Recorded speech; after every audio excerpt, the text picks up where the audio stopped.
So this is my first time doing this, and I'm a visual person. I'm not really such an auditory person. So I'm flying without my notes, and we'll see how it goes. Paint a picture for us. So I was driving home from the rehabilitation hospital where I had spent the day with my husband, Dave. It had been 8 weeks since his fall on black ice and our drive to the emergency room where he would have his skull flap removed so that when his brain swelled, it wouldn't kill him. It had been 8 weeks since middle of the night, things happening and learning that he'd have to have this surgery. 8 weeks since we became survivors. We started our journey as survivors of traumatic brain injury.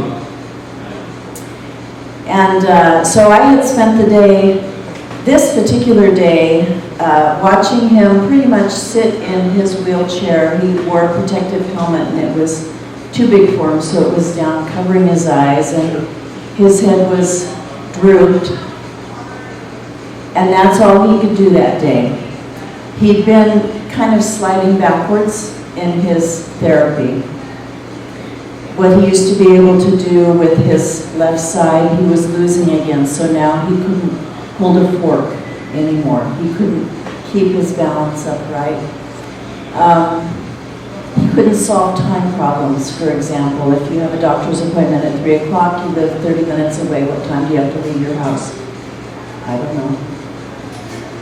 So as I drove home, and it was dusk and the snow was piled on the side of the road and it was dirty, and I just wept all the way home, about a 30-minute drive. I just cried.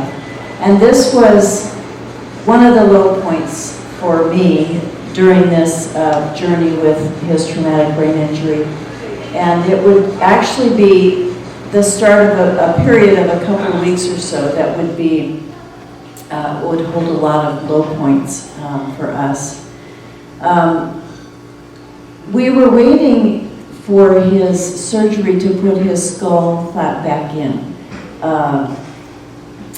His brain had gone back down to where it should be, but it was migrating away from that opening, and this was what was causing kind of the regression of function.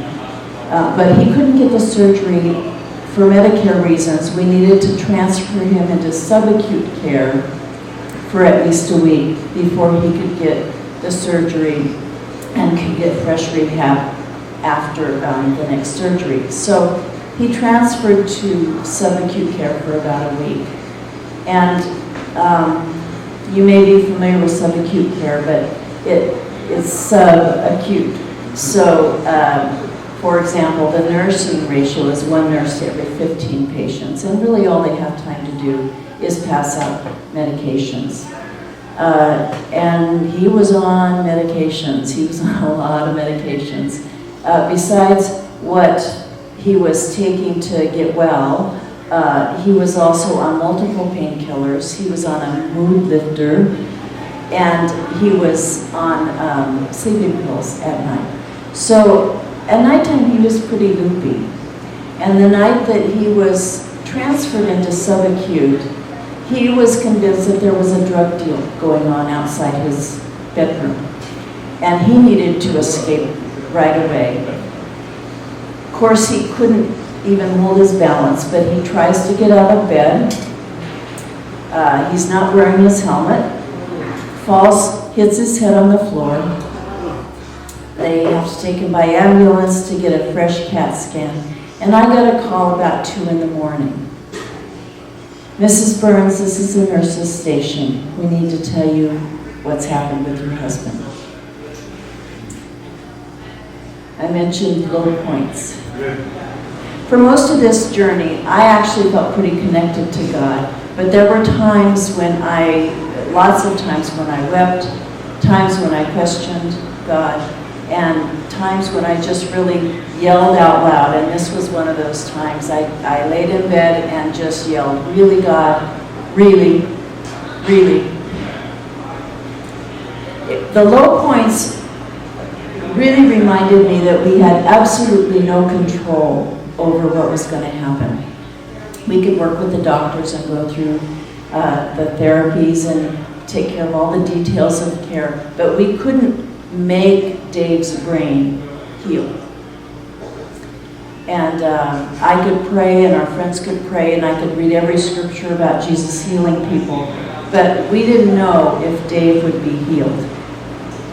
And I could practice spiritual disciplines and draw close to God and employ self-care and take it one day at a time. But what if those days stretched into years and Dave didn't get well and he couldn't come home? I had no control over that. I grew up in a beach town in Southern California. And when you grow up in a beach town in Southern California, you learn to swim in the Pacific Ocean. And there are some rules you need to know if you're going to survive in the Pacific Ocean. They're pretty basic. One is look at the waves before you go in. And make sure that your ability can take on the waves. Know what a riptide looks like so you don't go there. You can't run from a wave. If you try to run from a wave, you're going to get creamed. You have to dive through the wave.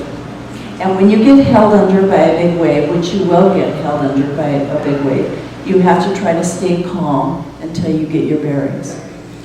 And these were good lessons for me during this journey with traumatic brain injury. I had to be in our ocean. I couldn't run away from it. I just had to be in it. And when I felt like I was being held under a wave, I had to just try to stay calm, one day at a time. And each day, I had to decide, did I trust that the God who made the oceans did in fact love us and would take care of us and was with us? At the 1-year anniversary, we were in California with our family and friends celebrating Dave's recovery to that point. And we spent winter in California where there was no ice. And that was our last winter.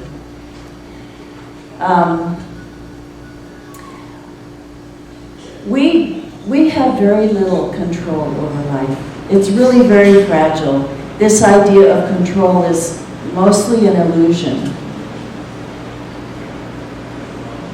But I think one of the things this journey with traumatic brain injury has taught me is that I still can trust God.